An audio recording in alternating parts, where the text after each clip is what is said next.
Good morning, Tri-State. Time to take a look at some of the segments that's trending on our website at WCPO.com.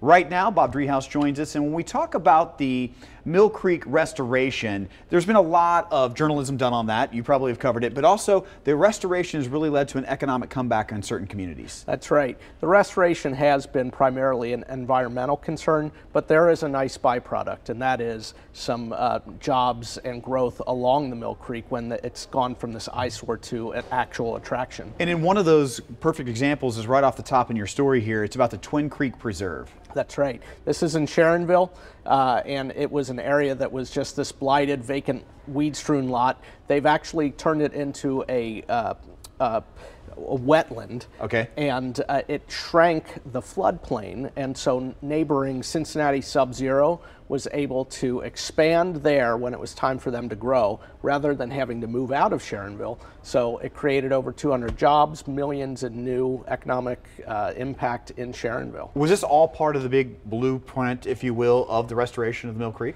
I don't think really it was. Like I said, the most important thing was to get those toxins out of our water. It was an environmental concern. And so I think in a way, because it was so exploited for business gain all these years, maybe they haven't emphasized this much, but nevertheless, it's something that is a nice economic boost for the region. And you know, it's interesting. So we're talking, you mentioned that example of Sharonville, but what other communities are we talking about that this could help or impact economically as well? The Mill Creek goes through dozens of jurisdictions. So up in Westchester, they've done some similar stuff. They've added bike paths so that now connect to Fairfield in areas that you would have avoided like the plague before, but now it's an attraction.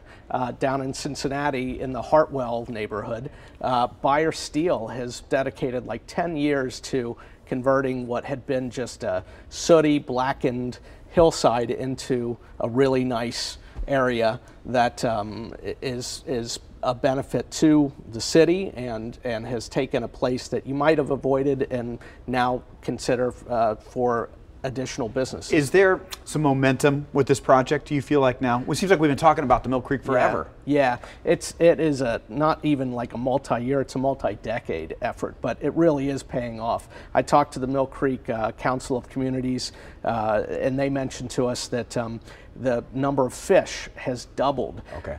When it's not raining, when there's not sewage pouring in, it's actually on a daily basis cleaner than the Little Miami at this point. Wow. So they've made real progress. It's a story that you could read right now that's up and running on our website at WCPO.com. Bob, thanks. Thank you, Chris.